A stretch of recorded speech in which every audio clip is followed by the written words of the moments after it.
Olá, meu irmão e minha irmã. Sejam bem-vindos ao programa Papo de Fé na Catedral. E hoje nós estamos com um convidado muito especial, é o Padre Franklin. Pra cá, Padre. Prazer ter ele aqui. E gostaria de chamar também a doutora Regina Lunardi para nos assessorar aqui também no nosso trabalho. Bom dia. Bom dia. Tudo bem. Podemos sentar? Padre, eu tenho uma pergunta já logo de cara. É osasquense? Osasquense. Puxa vida. Osasquense, nascido em 1989. 89. Junto com a Diocese de Osasco. Mesmo mês e mesmo ano. Poxa vida. Mês de maio também.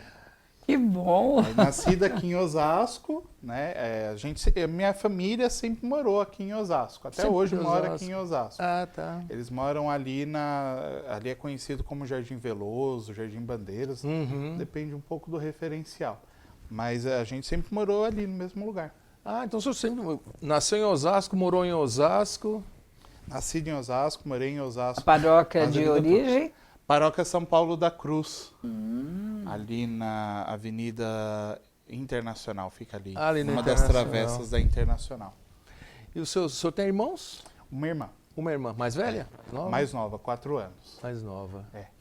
E os seus pais? O que eles faziam na vida para sustentar a família? Qual que era a profissão deles? Minha mãe sempre foi dona de casa. Dona de né? casa. Meu pai, ele trabalhou em vários empregos. Uhum. Ele é auxiliar de almoxerifado. Ah, tá. Durante muitos anos ele trabalhou como auxiliar de almoxerifado. Ah, sua irmã já é casada? Casada. Casada. Casou no mesmo ano que eu ordenei padre. Já, Acho que 2 semanas depois. já tem sobrinho, sobrinha? Não, Ainda não. não. Agora ela tá na nova moda, né? É mãe de pet. Ai, mãe de pé. Agora comprou uma cachorrinha lá, é só a cachorrinha que eles têm. E gosta de música? Gosto de música, gosto Tem bastante de música. alguma preferência de... Não, eu gosto muito de todo tipo de música. Não tem uma música específica, assim, um estilo de música preferido. Eu sou muito eclético enquanto a música. Eu gosto muito da letra. Eu gosto de uma letra reflexiva, uma letra que não seja algo que foge muito do meu jeito de ser. Tá, legal. Cita uma. Uma música? É. Eu gosto de Catedral, da Zélia Duncan, né? É uma música que eu gosto bastante. Epitáfio também. Ah, É uma música muito reflexiva, eu gosto bastante. MPB, pelo visto. MPB eu gosto bastante. Bom. Gosto bastante de MPB. Bom. Escuto bastante. MPB, rock clássico brasileiro, né? Escuto bastante. Que bom. e quando o senhor não está exercendo o seu ministério, qual é o seu hobby? Eu gosto muito de filme, né? Eu ia muito no cinema, agora até por conta da pandemia eu não vou tanto assim. E aí os compromissos, as correrias, às vezes não dá muito tempo. E jogar videogame. Eu gosto bastante gosta? de jogar. Gosto. A sua geração já é, né, dessa... É, um pouco mais, né? A gente já tem um pouco mais de afinidade.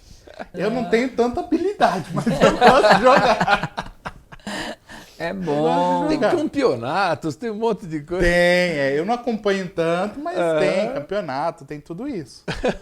Eu sou mais amador, eu jogo ali na minha casa mesmo, eu sozinho, tá ótimo. E de cinema, tem algum filme que o senhor marcou sua vida? Eu gosto de muitos filmes. Alguns documentários são bem interessantes. Filmes de ficção científica, filmes de fantasia. É uma diversidade. Eu não tenho. Mas cita uma. Porque a sua assim, geração né? é Harry Potter, Senhor dos Anéis. Harry né? Potter, Senhor dos Anéis, eu assisti tudo. Tem gente que não gosta muito de Senhor dos Anéis, acha longo, 3 horas de filme. Eu Nossa. adoro, eu não consigo não assistir até o fim. Né? Eu acho que o que marcou bastante foram esses, né? A essa linha da Marvel que veio da última vez aí. Os primeiros, né? Agora eu já tô um pouco mais desconectado também, porque começou a entrar muito em serviço de streaming, eu não consigo acompanhar esses serviços, é muita coisa. A gente não tem tempo para isso, porque se você contrata um serviço desse, é um pouco caro e é meio diversificado. Cada coisa num serviço diferente, eu não tenho condições de ficar acompanhando isso, não. Eu vou acompanhando mais pelo cinema, pelo que eu vejo, assim, de vez em quando. E até a questão de tempo mesmo. Às vezes a semana é corrida, não dá muito tempo. Não dá tempo pra gente acompanhar. E um livro? Livro? O Monge e o Executivo. É um livro muito pequeno, mas que eu gostei bastante de ler. Eu li antes de entrar no seminário. Eu achei ele traz uma reflexão muito bonita, muito significativa. Sim, Eu gostei bastante de ler esse livro. É um que eu guardo bastante. Eu já li muitos de literatura, né? Memórias Póstumas de Brás Cubas, Grande Sertão Veredas. Gosto muito de literatura. Eu acho que o Brasil, como um todo, tem uma literatura muito rica e até pouco valorizada, pouco explorada nos dias de hoje. Sim. Não sei se porque a gente supervaloriza muito aquilo que vem de fora. Né? Acho que a gente tem coisas no nosso país que a gente deveria aprender a valorizar um pouco mais. A nossa própria cultura, né? Às vezes a gente não vê essa valorização da cultura. Você tem algumas iniciativas, tem algumas pessoas que se esforçam com isso, mas muitas vezes não tem aquele reconhecimento, né? A gente tem muita coisa a oferecer, mais do que só futebol e samba, né? A gente tem muito mais coisas a oferecer, muito mais coisas a agregar. O Brasil é imenso, né? São várias culturas dentro do mesmo país. Eu sou fascinado por tudo isso, né? Literatura, música, tudo isso é muito bom. Né? Eu gosto muito de toda essa diversidade existente. E cozinhar, padre? Cozinha? Sabe cozinhar? Aí eu me viro, né? Eu não passa, assim, fome não passa. Não, fome eu não passo. Não. Eu sei fazer um arroz, um feijão, uma carne, a gente sabe fazer. Ligar pro iFood? Também, isso é primordial. Né? Hoje em dia quem não sabe ligar pro iFood tá perdido. Porque se não tiver comida em casa, é o iFood mesmo. Né? Tem um prato que o senhor gosta de fazer, de preparar? Ou... Não tem não, porque eu não sou muito de cozinhar. Eu cozinho por necessidade. Se eu precisar fazer, eu vou lá e me viro e faço. Às vezes não sai aquela coisa, aquele prato maravilhoso, né?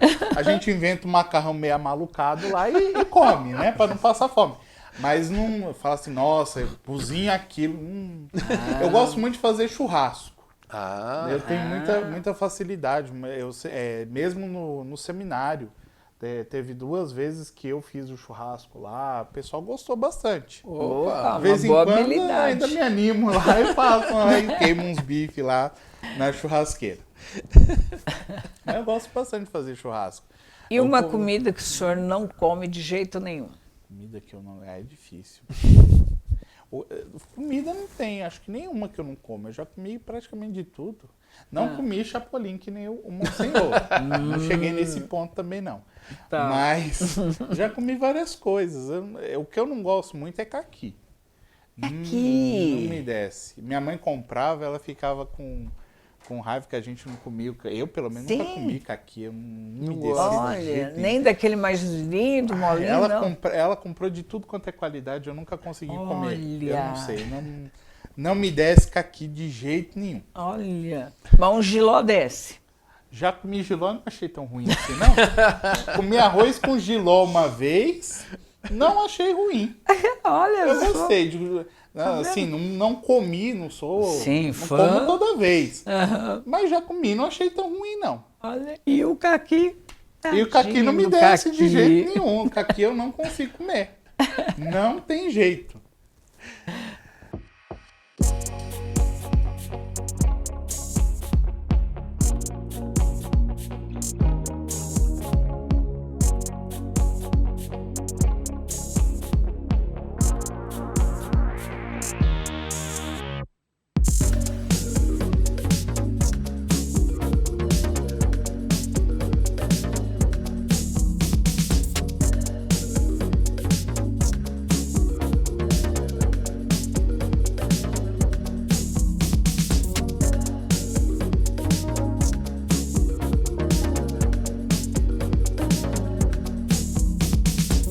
padre, se o senhor não fosse padre, é uma coisa meio complicada, né? Mas que profissão o senhor gostaria de exercer?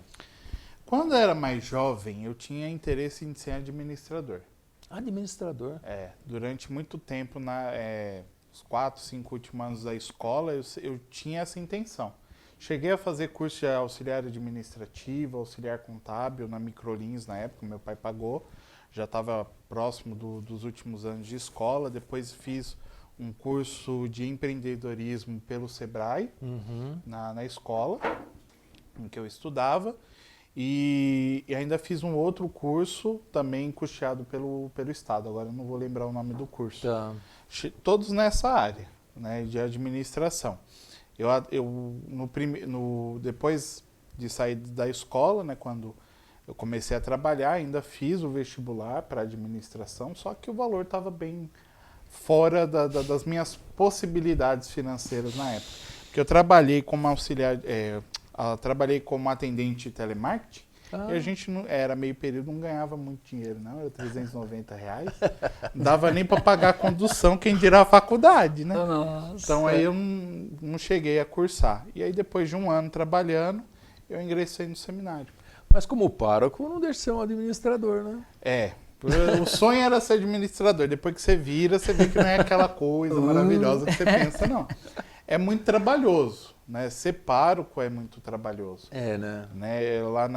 Eu estou sozinho, né, como pároco, e é uma paróquia com 5 comunidades e uma capela, né? Então, é bastante trabalho, tem toda essa questão administrativa, que é muito exigente também, e a gente não é muito preparado para isso, né? A faculdade, ela te dá uma noção, né, do que você precisa fazer enquanto arrecadação, né, uma noção de administração, mas existe uma série de questões que às vezes a gente não estuda, né? Eu tenho lá uma das comunidades que precisa agora terminar o telhado, né? E aí você não sabe bem aonde procurar, uns referenciais, o que pode fazer, o que não pode.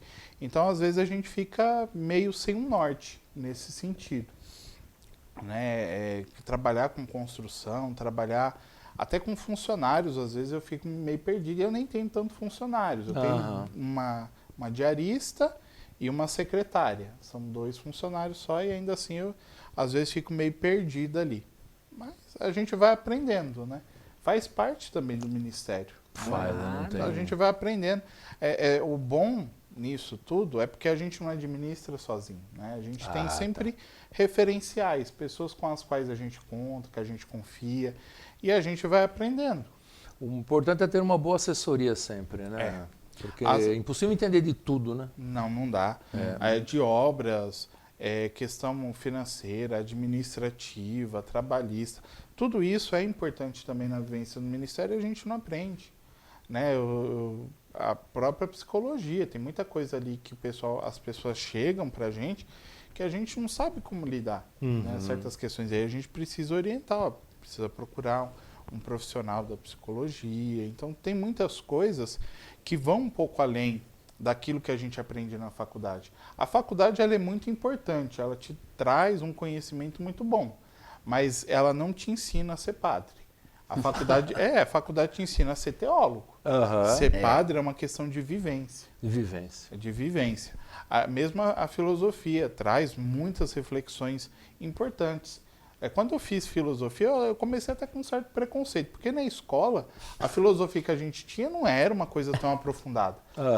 Faça um trabalho sobre Platão, e era escrever a história do filósofo. Você não estudava o pensamento de Platão, de Sócrates, de Aristóteles. E eu gostei bastante de estudar filosofia. Gostei muito de estudar teologia. Mas é o que eu disse, a faculdade não te forma padre, ela não te ensina a ser padre. Você aprende a ser padre na vivência, do dia a dia. É o que eu falei, eu celebrei agora 4 anos de ministério, e eu estava, no discurso que eu fiz na confraternização ali da comunidade, foi o que eu trouxe, né? A gente aprende a ser padre com a comunidade. Né? A comunidade também nos ensina, porque às vezes a gente tem um padre como um referencial de que ele vai ensinar, de que ele vai orientar, de que ele vai fazer, mas a gente também aprende com a comunidade. Como orientar, como fazer, como cuidar de certas coisas. A gente vai crescendo no ministério. Né? É interessante. E falando em vivência, conta a sua vivência na Catedral Santo Antônio. Foram 2 anos, né? Eu tinha saído da paróquia São José em Mairinque, onde eu fiquei como diácono durante uns 8 meses aproximadamente. E aí eu vim transferido para a Catedral. O bispo conversou comigo na semana, uma quarta, quinta-feira anterior à ordenação. Ele falou, olha, o Monsenhor vai precisar de ajuda, o Padre Thomas ele vai sair agora de férias, vai ficar lá só ele e o Padre Leonardo, e aí precisa de ajuda, e você foi transferido para a Catedral. Eu falei, tá bom, né, a gente vem confiante, né, meio preocupado, porque a Catedral, no nosso imaginário, é uma realidade bem diferente mesmo. Né? No imaginário já é diferente, na vivência também. É muita gente. As primeiras missas, né, que eu presidi, a gente não faz homilia, então até mais tranquilo. Mesmo assim, era um número de pessoas que às vezes a gente ficava meio assim. Na Catedral, né, o espaço físico é muito grande, é muita gente. A missa das 11 sempre lotada. E eu ficava, no começo eu ficava meio perdido mesmo. Né? Era difícil me situar. E são muitos trabalhos na Catedral, uma paróquia muito viva. Né? O final de semana eu passava praticamente aqui. Chegava aqui sábado de manhã, só saía daqui no domingo à noite, praticamente. Era muito corrido. Durante a semana, né, sempre tem a confissão, direção espiritual, sempre tem as missas. Né? Uma das paróquias que mais tem missas é a Catedral. Sim, sim. São 3 horários de terça a sexta, mais 2 horários no sábado, mais 5 horários no domingo. Então eram muitas missas. Ele ainda lembra, tá vendo só? Não esqueça não. E os horários de batismo. Né? Quando eu vim para cá, nós estávamos todos como padres, não tinha diácono. Né? Só no ano seguinte que o padre Tiago, na época, veio para cá como diácono. Certo. E aí dividiu-se um pouco mais alguns trabalhos. Mas quando eu vim para cá, ainda o Padre Leonardo foi ordenado junto comigo. Então nós éramos os 2 vigários aqui. Tinha o Monsenhor e o Padre Thomas. Depois o Padre Thomas veio a ser transferido. O Padre Leonardo também precisou assumir outras responsabilidades como administrador de uma outra paróquia.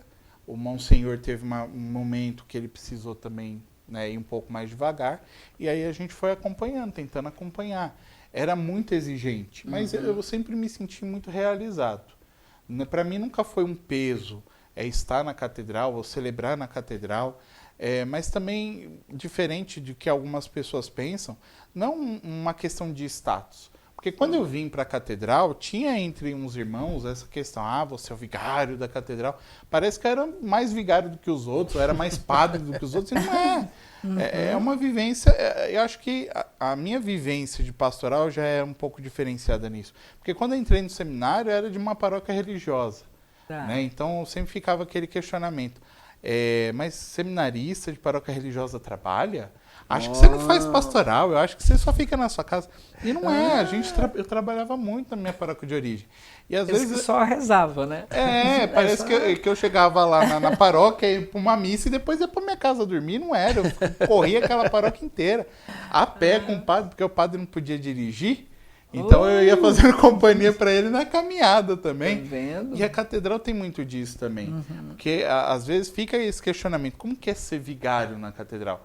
E todas as vezes que chegaram diáconos e padres aqui no período que eu estive, pelo menos, é uma coisa que eu sempre dizia, né? Eu falo, olha, acolha bem o povo, trabalhe bem com o povo e eu tenho certeza que você vai ser feliz. Eu fui muito bem acolhido pela Catedral. Eu agradeço muito a Catedral. Foram 2 anos muito felizes da minha vida, do meu ministério, que marcaram e me ensinaram muitas coisas. Que bom, e nós somos gratos por isso. Viu? Até hoje pergunto, e o Padre Franklin? Sim. A comunidade tem um carinho ainda pelo senhor, tem muito um carinho grande, muito né? grande. Muito pelo grande. senhor. Marcou, né?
Padre, onde o senhor celebrou a sua primeira missa?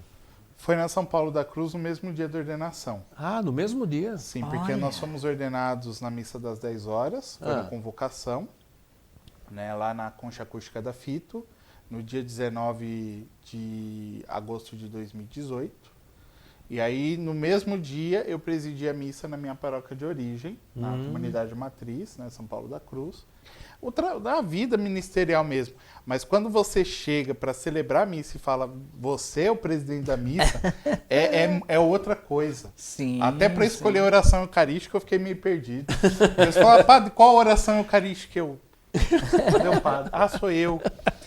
Então, é diferente. Porque Sim. eu estava muito habituado, né? Claro, ao longo dos 10 anos quase de formação, a gente está habituado a preparar a liturgia para o outro presidir. Sim. Nunca para a gente presidir. Então, no começo eu estranhava bastante. Né? Na primeira missa ainda tinha os acordes, né, os coroinhas, e eles vinham me auxiliar, vinham fazer as coisas, eu ficava mais perdido que eles. A sensação é diferente. É uma sensação muito diferente. Assim, é estranho, mas é bom ao mesmo tempo. É uma realização, Claro. né? É uma Claro, realização muito grande. É. Porque eu não falei, são 10 anos esperando, né, para poder celebrar a primeira missa, poder atender o povo. A primeira confissão, que eu acho que foi que era para ter sido e não foi, porque terminada a ordenação, vieram perguntar, um dos seminaristas falou, padre, tem uma senhora querendo confessar, o senhor pode atender, porque só tinha eu de padre ali? Aí eu falei assim, e agora, eu posso ou eu não posso atender o bispo? Porque o Dom João esqueceu de comunicar no final da missa que a gente tinha os de ordens, e aí eu falei, e agora, eu tenho os de ordens, eu não tenho, o que eu faço? E aí a gente ligou pro bispo, o bispo já tinha saído porque ele tinha uma viagem marcada, ele tinha um compromisso, se eu não me engano, em Brasília, da comissão de família, né? Da vida e família que ele acompanha. E aí, eu não sabia se tinha os de ordem ou não, a gente tentando falar com o Dom João, quando conseguiu, a mulher já tinha de se confessar com o padre. Eu falei, bom, já foi, né? Fazer o quê? E aí depois foi uma semana celebrando, né, as primeiras missas nas demais paróquias. E aí depois de uma semana, aí eu vim para a catedral. Aí foi a primeira missa foi num sábado, à noite, aqui na catedral. E como que está sendo a sua experiência lá na paróquia São Benedito, né, de Cotia? Paróquia São Benedito em Cotia. É uma experiência bem desafiadora, porque agora, no começo do ministério, tudo é primeiro, né? É primeira paróquia, é a primeira vez que eu estou orientando uma obra de construção mesmo, administrando é a primeira vez. Então, tudo é a primeira vez agora, né? Assim como foi na catedral, né? Primeira vez que eu atendi confissão, primeira vez que eu atendi direção espiritual, primeira vez que eu fiz muitas coisas aqui como padre. E agora lá na paróquia também, é a primeira vez que eu faço muitas coisas. Então a gente vai aprendendo. Quando eu cheguei, eu sempre falava isso para o pessoal, principalmente os coordenadores. A gente não sabe de tudo. Eu não vou chegar aqui para vocês e dizer eu sei tudo, eu vou resolver tudo. Eu sou um padre novo, eu estou aprendendo, vou cometer erros, faz parte do processo. Peço que tenham paciência e que a gente caminhe juntos. Legal. E foi na primeira crisma comigo lá, né? Na crisma que teve desse ano passado, foi desse ano passado? Não, foi desse ano, Dom João falou praticamente a mesma coisa, né? Falou, olha, o padre é novo, vocês sejam pacientes, ajudem o padre. Então, é preciso ter também essa noção. Porque às vezes a gente, quando eu imagino que seja assim para alguns. A gente, quando é padre novo, tem aquele ânimo de querer resolver todos os problemas do mundo. E eu cheguei numa realidade que eu não tinha muito o que fazer. Né? Não tinha como resolver problemas do mundo, porque não dava nem para reunir o povo. Porque eu cheguei já num contexto de pandemia. Né? Eu peguei ali os últimos meses do ano, né? Novembro e dezembro, quando eu cheguei. E depois, o ano seguinte, que foi 2021, mais da metade do ano a igreja ficou ainda fechada ou com restrições e a gente não conseguia reunir as pastorais, não conseguia fazer os trabalhos pastorais, que era com aquilo que eu estava mais habituado, né? 10 anos da nossa formação é trabalhando pastoral. E aí, quando eu me torno padre, quando eu me torno pároco, eu não posso fazer muito pastoral. Era mais uma questão administrativa e celebrativa. Então, eu fiquei um pouco assim, meio perdido no começo. Até agora eu estou ainda tentando me encontrar um pouco mais. Mas é normal. A gente vai tentando se encontrar pelo Totalmente caminho. normal. É a mesma coisa quando a gente muda de um emprego e vai para o outro. Você pode ser especialista lá no outro emprego, muito bom, mas quando você vai para um novo é tudo diferente, né? A empresa é diferente, a novidade que tem, enfim. Né? Mas é uma experiência boa que eu estou tendo lá na paróquia. Que bacana. O povo tem ajudado bastante, está retornando as atividades bem animado. Então, é uma experiência nova e é muito boa. Que legal. Né? Ser pároco é bom. Né? Se eu pudesse escolher, eu seria vigário. Mas, eu não sei, eu me identifico mais com ser vigário. Mas ser pároco é bom. Eu não reclamo de ser pároco, não. A gente tenta corresponder lá o que pode, né? O que dá para fazer. Claro. Tem as limitações nossas e as limitações da própria realidade também, né? Porque faz parte de todas as paróquias têm as suas limitações também. Assim como na catedral. O tempo que eu trabalhei aqui, tem a obra, né? Eu vi o programa que o Monsenhor fez, comentando da obra, e realmente são muitas coisas para fazer. É muita coisa que a gente tem que se preocupar, é muita documentação. Aqui ainda tem toda essa questão dos lóculos, né? E precisa de uma aprovação, precisa de uma liberação do próprio município. É complexo, né?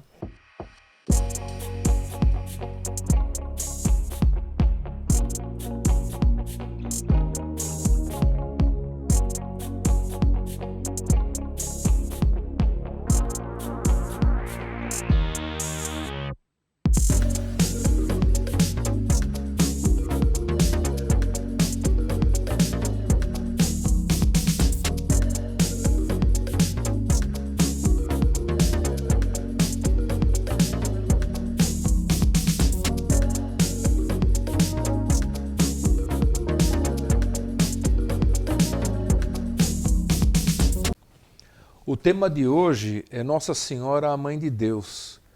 Padre, o que o senhor tem para dizer para nós? É um tema bonito, né? A gente falar Maria, Mãe de Deus, né?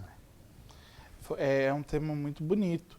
É um dos dogmas marianos, né? Um dos dogmas que eu considero um dos mais importantes, porque nos faz refletir não só a maternidade de Maria, mas a divindade de Jesus. Né? Porque isso, para mim, influencia muito os dogmas de Cristo também. Né? Porque muitas das heresias dos primeiros séculos tinham essa dicotomia entre a natureza divina e a natureza humana. E afirmar que Maria é mãe de uma divindade, que Maria é mãe de Deus, para alguns ainda hoje é um pouco complicado de se compreender. Né? E às vezes para a gente é difícil realmente entender como que um ser humano, né, alguém que tem limitações, porque mesmo imaculada, Maria tem as suas limitações próprias de natureza. O ser humano ele tem limitações espaciais, temporais, coisas que não se aplicam à divindade.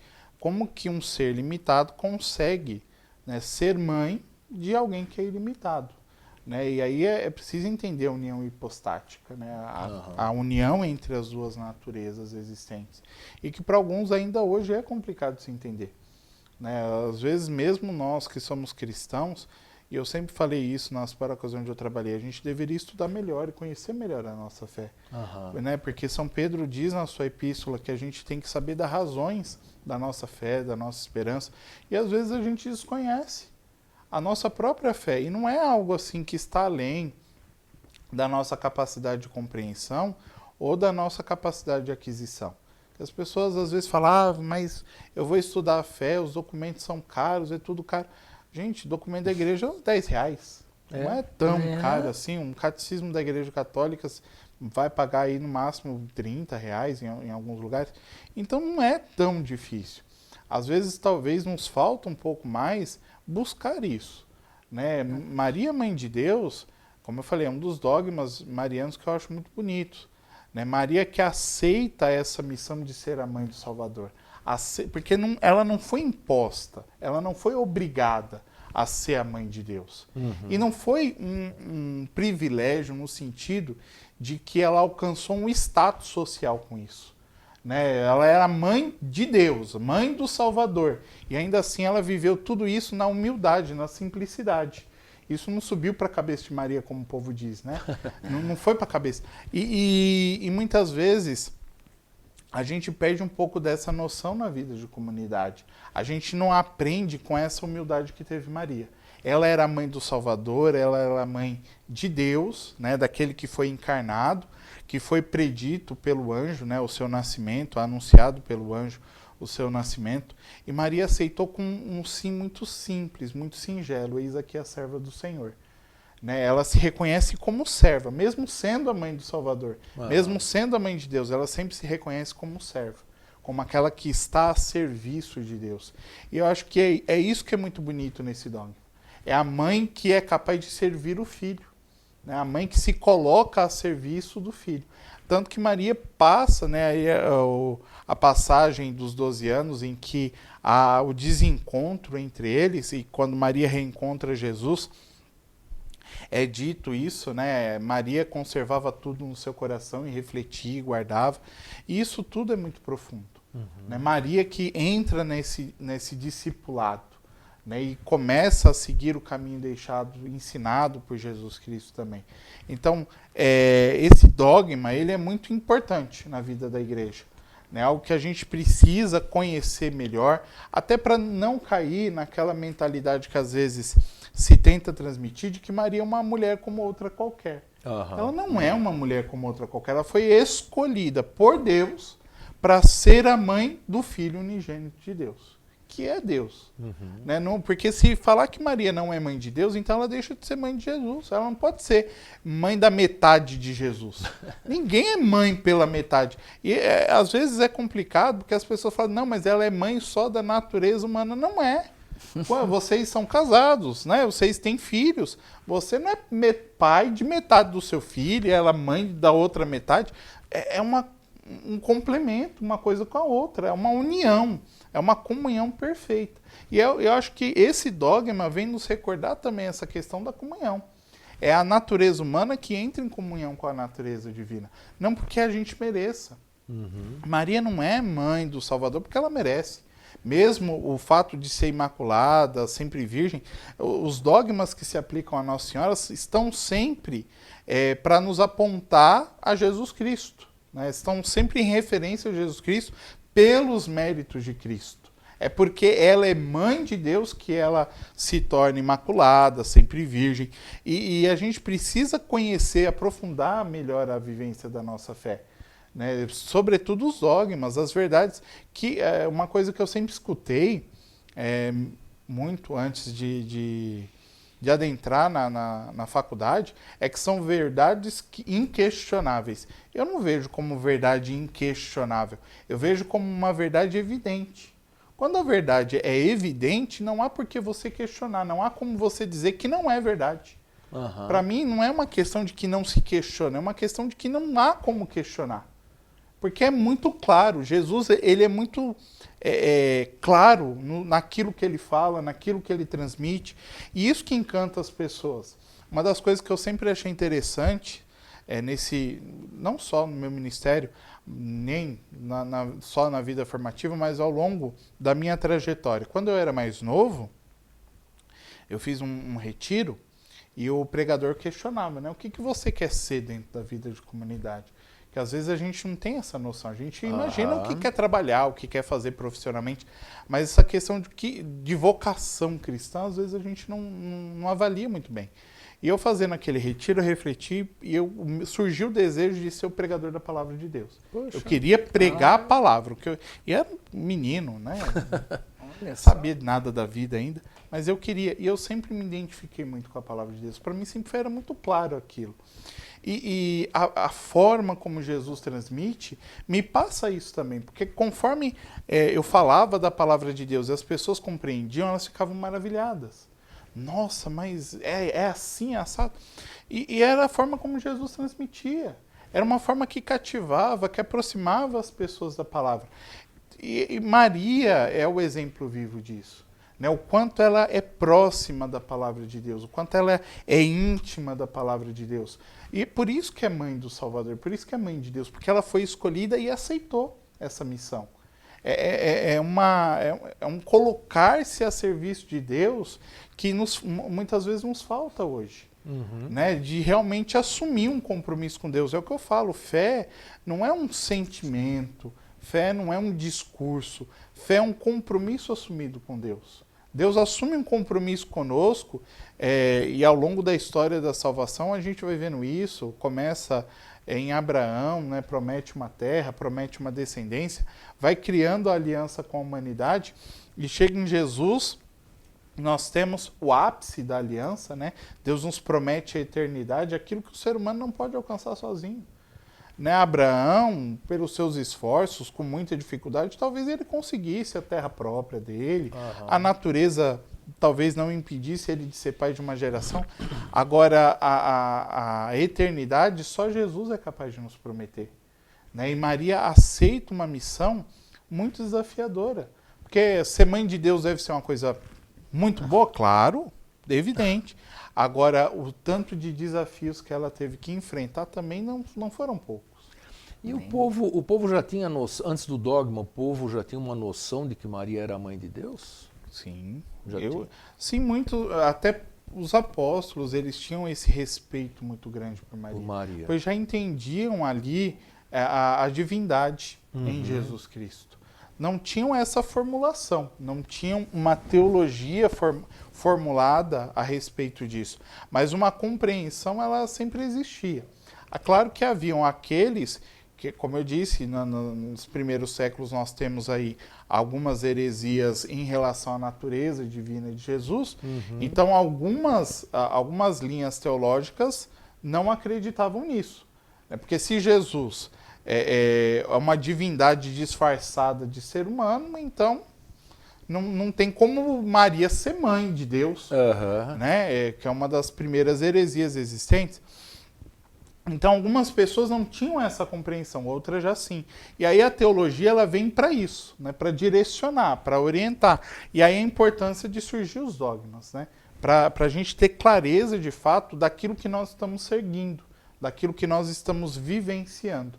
Eu lembro que no último ano de faculdade, a professora Irmã Maria Freire, ela propôs uma apresentação, né, um pouco diferente do trabalho que a gente realizou. Era quase como um sarau. Uma apresentação teatral que a gente fez. E trazia muito essa questão, né, da divindade de Jesus Cristo, né, de como seguir, como que foram os primeiros passos dos primeiros cristãos. Porque a igreja não caiu pronta do céu, né? Os dogmas não caíram prontos do céu. Houve muita discussão, muito estudo, né? Anos e anos de estudo, de pessoas assim com uma capacidade intelectual dada por Deus muito grande.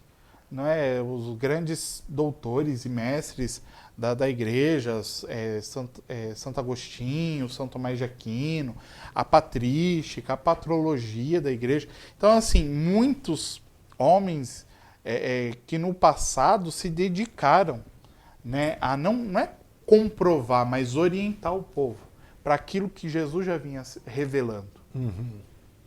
Quer dizer, a importância de Maria dentro do projeto de Deus é gigante, né? Não por ela mesma, como eu disse, mas pela escolha. Pela escolha, né? Ela se torna alguém, foi. ela se torna alguém importante por causa do seu sim. Né? E Maria, ela entende isso. E ela sabe o seu lugar. O interessante na história da salvação é justamente isso. Maria sabe o seu lugar. Ela sabe que é mãe de Deus e os evangelhos revelam algo que é interessante. Maria, Jesus volta, né? Depois do episódio lá dos 12 anos, ele volta com Maria para sua casa e é obediente aos seus pais. Maria, ela sabe a importância de criar bem o seu filho, de cuidar bem do seu filho. Não só porque, claro, é um zelo de mãe, é normal que a mãe tenha isso, mas Maria, ela entende que Jesus é uma divindade.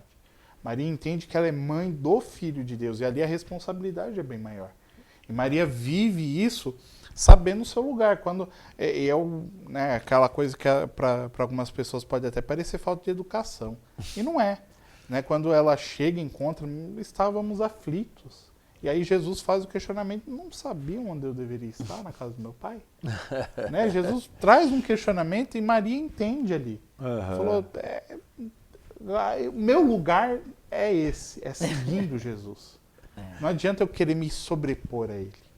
Né? E às vezes a gente precisa entender isso também na nossa caminhada. E esse é o grande exemplo, né, que a gente carrega, que Maria tratava Jesus como seu filho também, né, usando dessa humanidade e sendo aflita como qualquer mãe, buscando, né? Maria é um exemplo de cristã, é um exemplo de mãe, é um exemplo de igreja, né? Haja visto que o livro do Apocalipse, ao apresentar a figura da mulher, é a igreja prefigurada ali, mas também Maria, né? Essa figura apresentada pelo Apocalipse de São João nos traz essas duas figuras juntas. Então, Maria é o protótipo da igreja, é aquilo que a igreja deve se espelhar em ser. Né? E é esse grande exemplo que Deus deixa para nós. Jesus, ao dizer ao apóstolo, eis aí a tua mãe, eis aí o teu filho, às vezes a gente faz uma relação um pouco simplista disso. A Maria é uma intercessora da humanidade, claro, evidente, mas vai muito além disso. Eis aí a tua mãe, aprende com ela. Porque é com a mãe que a gente aprende. Às vezes a gente vê essas linhas meio malucadas que tem por aí hoje em dia, né? Falando que a mulher nunca teve valor. Gente, a mulher sempre foi muito valorizada. Mesmo no povo de Israel, entre o povo de Israel, a responsabilidade de gerir, de cuidar, de alicerçar toda a casa era da mulher. O homem era aquele que trazia o dinheiro para casa, era aquele que trazia condições, mas a mulher é que fazia toda aquela administração. E Maria foi exemplar nisso. Ela soube viver a sua vocação, tal qual São José soube viver a sua também. Né? É aquilo que o livro do Gênesis nos vem ensinar, quando é tirada a costela de Adão, não é superior nem inferior, não é igual, é semelhante. E às vezes a gente não sabe respeitar isso. Né? Infelizmente, a gente não aprendeu aquilo que Deus nos revela na própria criação. Que nós não somos iguais, nós somos sim semelhantes. E a gente tem que saber respeitar. A nossa própria natureza, a condição na qual nós nascemos. E às vezes as pessoas, porque eu não gosto de ser quem eu sou. Tem coisas que eu não gosto em mim também, mas nem por isso eu vou deixar de me amar. Mas você tem uma vida inteira para melhorar, né? Tem coisas que a gente pode melhorar, tem outras com as quais a gente vai ter que aprender a conviver. Isso faz parte da nossa natureza humana também. Tem coisas com as quais eu, se pudesse, eu não usava óculos. Eu não gosto muito de... No começo, não, né? Quando a gente é criança, a gente é meio bobo. Eu pegava o óculos dos parentes para ficar brincando. Aí, depois você fica precisando de usar óculos, aí você já não gosta tanto.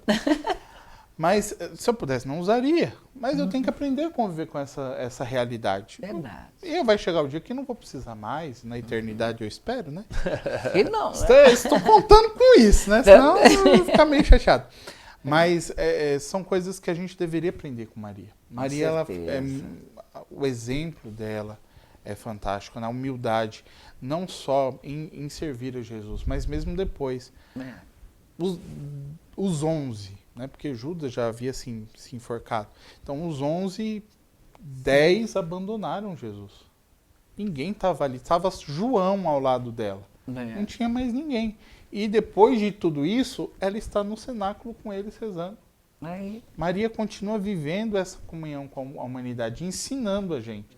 Porque a mãe é assim, você pode ferir, você pode até negligenciar a mãe em algum momento, mas ela nunca abandona o filho. Ela nunca abandona. Como Maria não abandonou Jesus, ela também não nos abandona. Nas nossas cruzes, ela está ali de pé, intercedendo. E que exemplo bonito, né? Porque ela está ali, ela não diz nenhuma palavra, mas a ação dela junto à cruz é muito forte. Uma coisa fantástica em Maria é que ela não precisa de palavras no seu testemunho. É fantástico, ela testemunha no silêncio. E não é um silêncio omisso. Porque às vezes as pessoas dentro da comunidade têm um pouco essa mentalidade. Ai, padre, tá difícil em casa, meu marido é difícil, a minha vida é difícil, isso tá difícil. Decidi que agora eu vou fazer silêncio, não vou falar mais nada.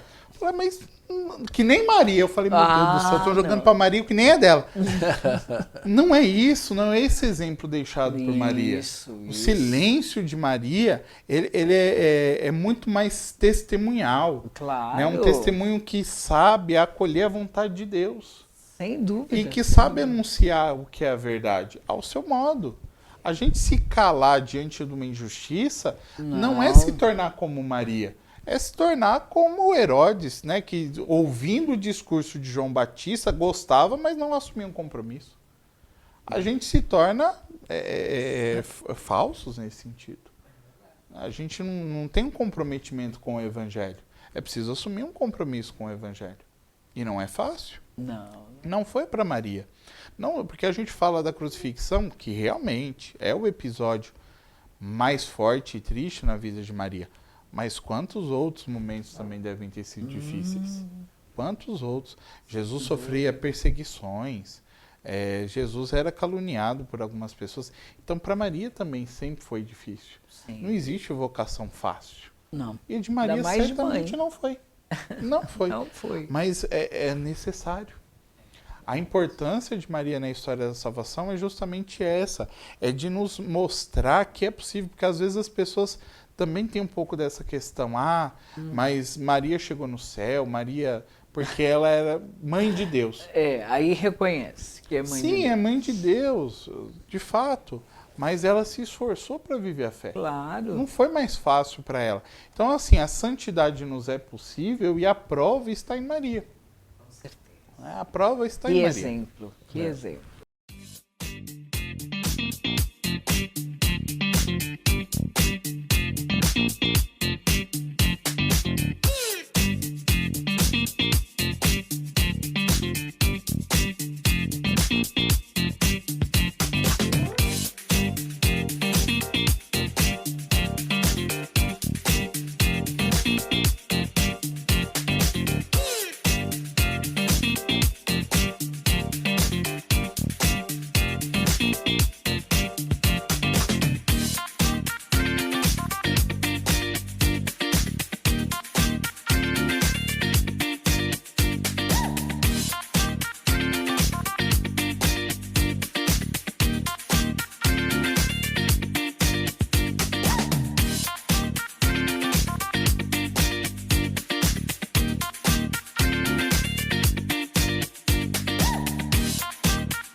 Padre, eu queria que o senhor falasse um pouquinho sobre a sua fé. Como que nasce, enfim. Quem lhe apresentou primeiramente Cristo, Maria? Como é que foi isso? A minha caminhada na vida de comunidade, ela já começou com os meus pais. Então, eles me levavam sempre às missas, sempre que a gente aceitava ir. Porque no começo a gente é criança, igreja não é a coisa mais divertida da face da terra, né? E então, às vezes eu não ia mesmo não. Falava, hoje eu não vou, fazia minha birra lá e meus pais às vezes acabavam cedendo, mas muitas vezes me levavam. Então eu comecei na minha comunidade de origem e desde muito cedo eu queria receber a Eucaristia. Então eu não tinha muita noção do que era, mas eu queria receber o corpo de Cristo de todo jeito. E aí, queria fazer catequese,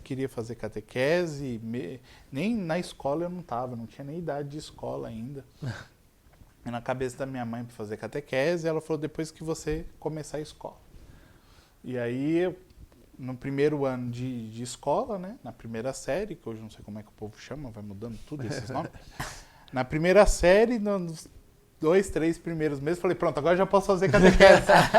Minha mãe falou, não, você tem que aprender a ler e escrever. Como que você vai para catequese sem saber ler e escrever? Eu falei, meu Deus do céu, esse acordo tá ficando meio difícil aí. Então, eu fui começar a catequese, eu já estava, acho que no segundo, terceiro ano da escola. E eu lembro, claramente, eu chegando na escola, tinha um amigo meu, que ele era de uma outra denominação cristã, eu cheguei todo animado para ele. Eu vou começar a catequese, que não sei o quê. E ele, assim, olhando para minha cara, sem entender do que eu falava, né? Fui tentar explicar para ele o que era catequese. Nossa, eu adorava fazer catequese. E o engraçado é que eu amava ir para catequese, eu gostava de participar, mas eu não queria ir para missa de jeito nenhum. Eu queria receber a Eucaristia, mas eu não queria ir para missa. A gente é meio maluco, como eu disse.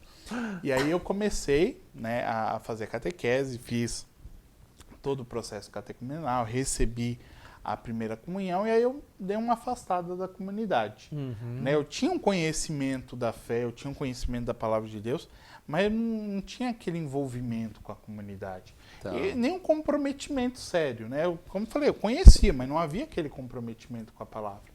E aí eu fui convidado pelo meu catequista a fazer... A gente fez perseverança ainda há um tempo, mas aí a turma acabou não tendo continuidade, né?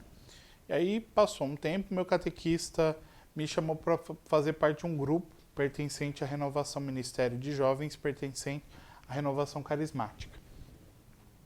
E ele deu sorte de me encontrar na igreja, porque nem sempre eu ia na missa também. Ele me encontrou lá um domingo, me chamou, aí eu fiquei naquela, eu não vou, vamos, né? Mais pelo catequista do que realmente para participar. E aí eu comecei, né, a participar desse ministério, depois participei do grupo de oração também durante muito tempo, né? Ingressei no grupo de oração da minha comunidade. Minha comunidade de origem é Santa Luzia, né? E ali começou toda a minha caminhada de fé, né? Aí eu entrei no grupo de jovens, aí também de um extremo a outro, não fazia parte de nada, comecei... Fazer parte de tudo. Abriu a porta, eu tava entrando, só não entrei no grupo de mães porque não podia ser mãe, não sabia costurar, mas do resto... E eu comecei a participar, e aí... quando já estava chegando próximo dos 18 anos, eu participava, tudo quanto era retiro que tinha, encontro, o que eu podia participar. Era intenso, então, a sua vida? Todo domingo na missa. E aí eu queria de todo jeito ser ministro da palavra. Chegando aos 18 anos, quero ser ministro da palavra. E aí começaram as formações para ministros, leitores. Na minha comunidade, tinha formação que o padre fazia lá, né? Ele que organizava. E aí veio o baque, né? Você não pode ser ministro, você no máximo pode ser leitor com 18 anos. Eu falei, não é bem que eu queria, mas tá bom. Vamos seguir Ainda não aqui. pensava em ser padre? Nada. Ainda não. Ainda não. A única coisa, se você queria me ofender, é falar que eu ia virar padre. Você já pensou em ser padre? Eu falei assim, por que você me odeia? Não quero, isso não é pra mim, deixa isso pros outros. Deus me livre de ser padre. Essa a gente só se lasca. Aí, entrei pro grupo de leitores, aí que eu passava mesmo o final de semana inteiro na igreja. Que eu chegava na missa, porque o padre tinha ensinado a gente assim, você vai na celebração, na missa, você lê, e aí na outra você vai para sentar na assembleia e participar. Né? E eu levei aquilo para mim mesmo, bem literalmente. O problema é que eu chegava na missa da manhã, na celebração que tivesse na manhã, aí sempre vinha a coordenadora, e o fulano faltou, você não pode fazer a leitura? Meu Deus do céu. Tá bom, eu faço. Aí eu falei assim, eu já não fui nessa, vou na próxima então. Aí eu ficava a mesma coisa. Aí na terceira, eu era o leitor, eu falei, não tem pau de correr. Então, domingo eu participava de 3 missas praticamente. Olha! Todo final de semana eu estava lá, vez ou outra que acontecia de eu não conseguir ir. E aí eu fiquei, todo esse período, eu fiquei querendo fazer o crisma, que a gente, na minha comunidade de origem, teve um período que não tinha catequista de crisma. E aí eu não conseguia a turma. E assim, tinha turma nas outras comunidades, mas eu não sei, eu não conseguia ir para as outras comunidades. A minha vida era ali da minha comunidade de origem. Então eu fiquei ali muito tempo esperando. E nunca aparecia, né, essa turma de crisma. Até que uma senhora assumiu lá o crisma, né, a turma, formou uma turma e eu ingressei na turma de crisma. Já tinha mais de 18 anos já na época, né? Comecei a fazer o crisma, estava trabalhando já, e aí com o trabalho a gente vai frequentando como pode, né? Antes, foi no ano que eu fiz 18 anos que eu comecei, no ano que eu comecei a trabalhar, que eu tinha 19, eu ainda estava terminando o crisma. E aí veio o convite, né? Tinha um seminarista da paróquia, que é lá de origem também, que ele me chamou para fazer os encontros vocacionais. Aí eu falei assim, meu Deus do céu, o que é esse... Ai, tô afim, não. Aí dei um perdido, né? Falei, não, eu vou. Não, pode deixar que eu vou. Não sabia nem onde que era o seminário. Falei, eu vou. Pode contar comigo. Pra despistar logo o cidadão. Não conhecia muito bem ele na época, né? Dei uma despistada. E aí, aí eu continuei a minha vida. Não fui pro encontro vocacional de jeito nenhum. E aí eu continuei vivendo ali dentro da comunidade, né? E tinha um evento que era realizado pelo seminário, que era o pré-convocação, que era feito antes do convocação, né? Era um festival que era feito e tal, não sei o quê. E a minha comunidade, naquele ano, eles estavam fazendo um concurso de que os músicos iam lá apresentar uma música, a música vencedora ia ser tocada e abrir o convocação daquele ano. E aí o povo da minha comunidade fez uma música, aquela animação toda, vamos lá prestigiar a comunidade, né? E eu sem entender nada, né? Convocação, pré-convocação, pra mim era só um festival. Cheguei lá, tudo aquele monte de seminarista e tudo, eu falei, meu Deus, onde que eu vim parar? Aí me encontra esse rapaz, eu falei, meu Deus do céu, eu vou amarrar meu burrinho. O que eu tinha que sair de casa hoje? E aí ele, aí tal, né, todo animado, você foi lá, eu falei, então eu não sei onde é o seminário, já pra ver se despistar. Né? Não sei onde fica esse negócio de seminário, não sei o quê. Não, eu te levo. Eu falei, meu Deus do céu, mas você não vai desistir não, caramba. Aí eu falei, não, tá bom. Aí marcamos lá, né, eu rezando pra eles marcar. Aí marcamos e aí acho que era umas 6 horas da manhã, saí da minha casa. Eu sempre acordei cedo. Para mim, acordar cedo não era problema. Até hoje não é problema. Eu sempre acordo antes do despertador. Mas eu já saí naquela vontade de voltar para casa. Aí eu falei, vamos lá, né? E eu ainda ia perder um dia do Crisma. Porque eu tinha que ir nesse negócio. Não tinha feito ainda aqui. Tava terminando. Tava nos últimos meses. Aí tá bom. Vamos lá para esse encontro vocacional.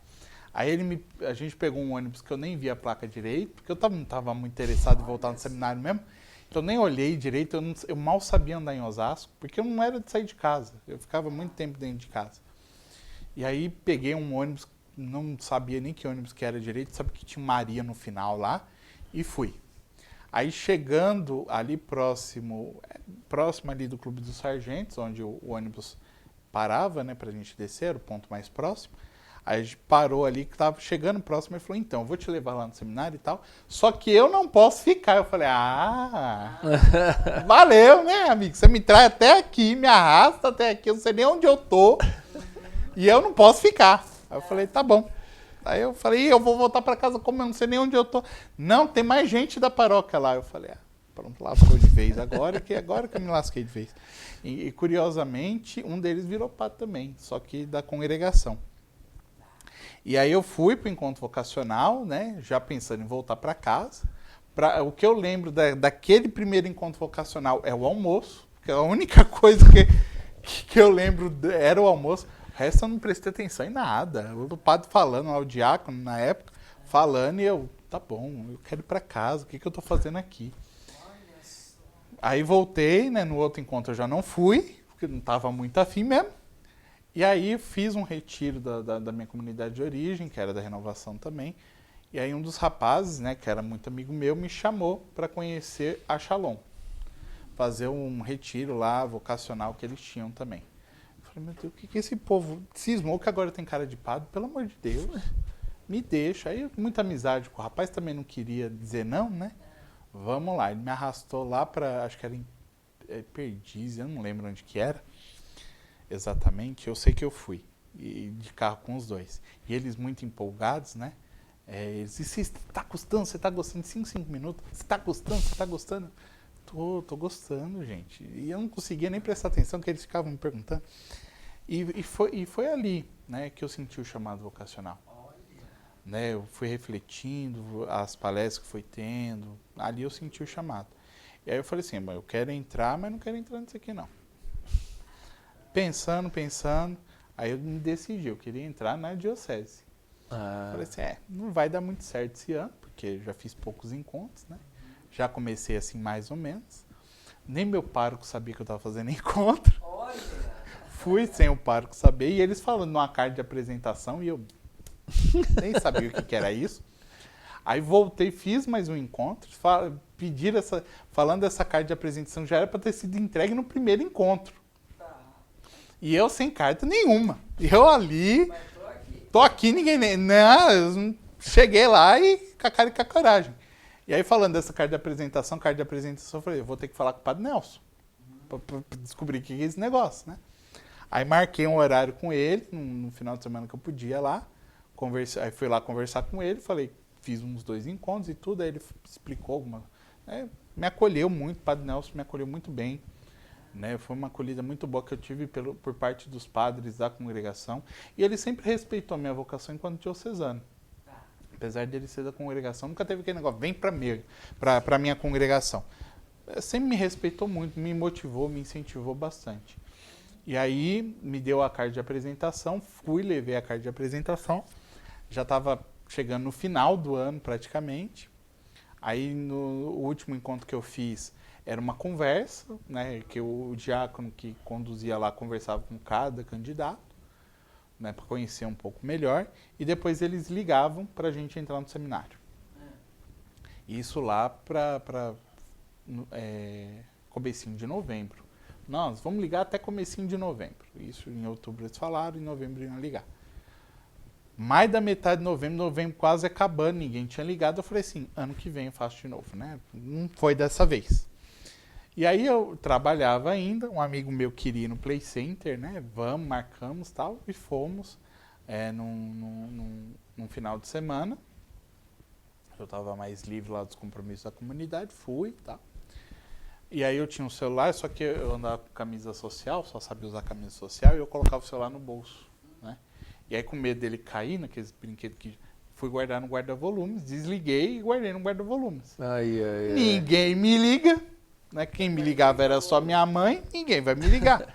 Coloquei lá, né? E ficou lá o dia todo, eu nem mexi no negócio, né? Antigamente não tinha motivo pra você ficar mexendo, nem foto não tirava, abençoado. Era só para ligar mesmo, era só telefone mesmo, no tempo que celular era telefone mesmo. E aí ficou lá guardado o dia todo. Quando eu estava saindo, eu fui pegar, liguei o celular, uma pancada de chamada perdida, de um número que eu nem sabia qual que era. Eu falei assim, da TIM não é, porque os números de telemarketing eram imensos na época. Eu falei, não é da TIM isso daqui. Não, quem que eu conheço que tem esse? Ninguém tem meu número, só minha mãe, meu pai, não sei. E aí começou aquele negócio, é o diácono me ligando no coração. Minha cabeça dizendo, não, você tá doido. Né? Aí eu peguei a condução para voltar, me ligaram mais umas 4, 5 vezes, eu não consegui atender. A única vez que eu consegui atender, ele desligou. Aí quando eu estava chegando em casa, que eu consegui mesmo atender, ele falou, não, então aqui é o diácono, tal. A hora que ele ia falar, caiu a ligação, acabou a bateria do celular. Eu falei assim, mas olha, ô provação. E eu chegando já em casa, correndo, o seminário, eu vou pro seminário. E minha mãe sem entender nada, coloquei lá o celular para carregar, deu 5 minutos, aí o diácono me ligou, falou, não, você que é o Franklin? Eu falei, sou eu. Não, então você tá chamado, você tá convidado a participar do retiro, que vai ser no dia tal, tal, tal. Eu falei, fui, né? E aí minha mãe achando que não ia passar do primeiro mês. Fui. Aí fiz o retiro. Aí no último dia do retiro, que era já no seminário retiro, né? Aí no último dia a gente participou de missa na comunidade de São Francisco de Assis, do Padre Funchal. E o diácono que trabalhava lá na época, que era o diácono Henrique, que estava acompanhando a gente, que anunciou no final da missa. Hoje é padre, né? Foi muito tempo meu formador também. Ele anunciou que a gente ia ingressar no seminário no ano seguinte, né? E aí eu comecei a caminhada dentro do seminário da Diocese de Osasco. Aí a gente entrou pro seminário e eu falei, não ia entrar de jeito nenhum, e acabei entrando. E gente lá que, né, estava já fazendo 3º encontro e não era chamado. Eu achei meio curioso isso daí. Mas caminhada de fé sempre foi assim. Sempre foi dentro da comunidade. Eu gostava muito, eu me identificava muito com a palavra de Deus. Eu lia, para mim foi muito claro. Uhum. Era sempre muito claro, eu lia, eu entendia, eu falava da palavra de Deus. Quando eu fiz catequese, chamaram uma paroquiana para falar sobre confissão, né? Explicar para a gente um pouco mais sobre confissão. E era engraçado porque eu não ficava lendo os documentos da igreja, nem a Bíblia eu não lia todo dia.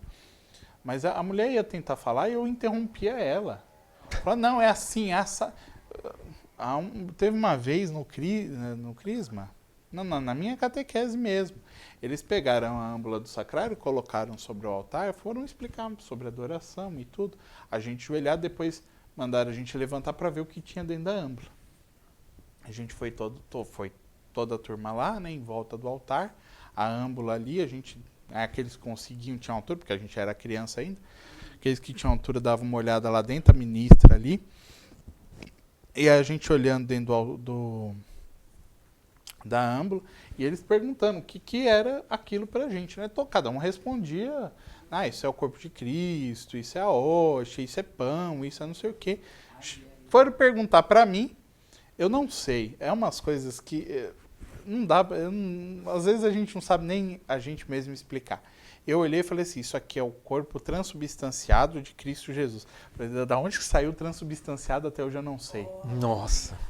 E eu era criança, o que é transubstanciação eu não sabia. Sim, Fui aprender isso na faculdade. Mas é o corpo transubstanciado de Cristo. A catequista ficou sem entender. A catequista falou, mas ninguém falou isso pra ele. Não estava no script. Então, assim, eu sempre tive muita facilidade de entender as coisas na vivência da fé. Sempre tive muito. Eu sempre gostei muito de falar da palavra de Deus. Às vezes chegava a ser um pouco irritante. Tinha uma amiga minha que afastou da comunidade. Falei, quando é que você vai voltar? Que não sei o quê. Eu já era seminarista. Quando é que você vai voltar? Que não sei o quê, porque Deus te chama. E aí ela, não, mas é que agora eu só tenho... Aí começava a citar a Bíblia. Ia citando versículo. Mas você só sabe falar da Bíblia. Eu falei, eu sou seminarista, queria que eu falasse do quê? Eu tenho que falar da Bíblia. Mas eu sempre gostei muito, né? A minha caminhada de fé foi sempre assim. Muito próximo da comunidade, sempre gostei de viver em comunidade. A comunidade dos irmãos mesmo, né? Dos leigos. Tanto foi por isso que eu quis ser diocesano. Porque eu me questionei durante um bom tempo sobre a vocação religiosa, até mesmo na Shalom, né, que é uma comunidade de vida e aliança. Me questionei bastante a respeito dessas vocações e nunca me identifiquei muito. Para viver dentro de um seminário, com outros padres, não era o meu perfil. Eu gosto de estar na comunidade, eu gosto de estar com o povo, eu sempre gostei de vida pastoral. A minha fé se formou em vida pastoral. Eu não conseguiria imaginar a minha vocação fora da vida pastoral. Tanto que a pandemia, para mim, o que foi muito difícil foi me afastar da vida pastoral. Às vezes a gente via mensagem, estava aqui já na catedral, o povo mandava mensagem, ai, que saudade da missa, que saudade da confissão, que saudade disso. E a saudade era mútua. Porque você rezar missa numa igreja vazia já é difícil, numa igreja com uma catedral é muito pior.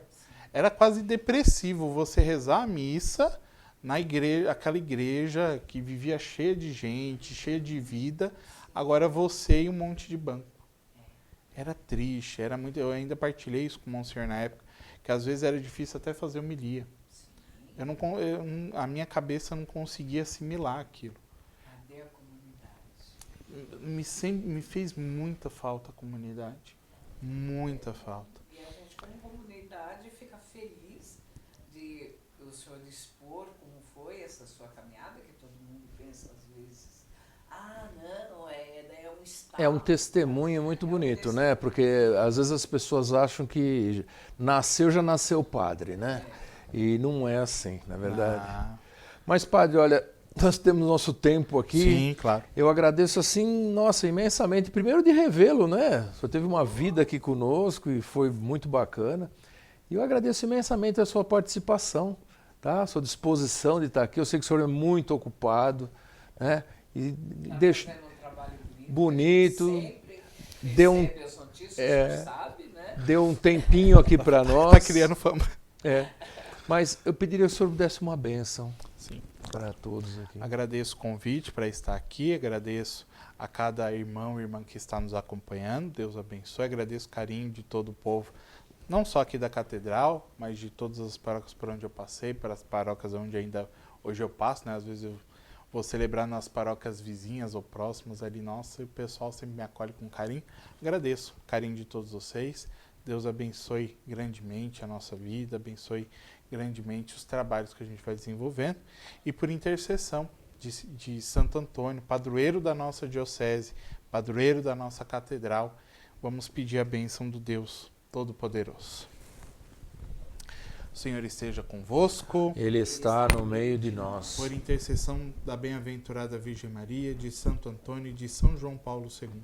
Abençoe-vos o Deus Todo-Poderoso, Pai, Filho e Espírito Santo. Amém. Deixo a todos meu abraço fraterno, meu carinho a cada um de vós. Que Deus os abençoe grandemente. Amém. Muito obrigado. Muito obrigada. Obrigado, Padre.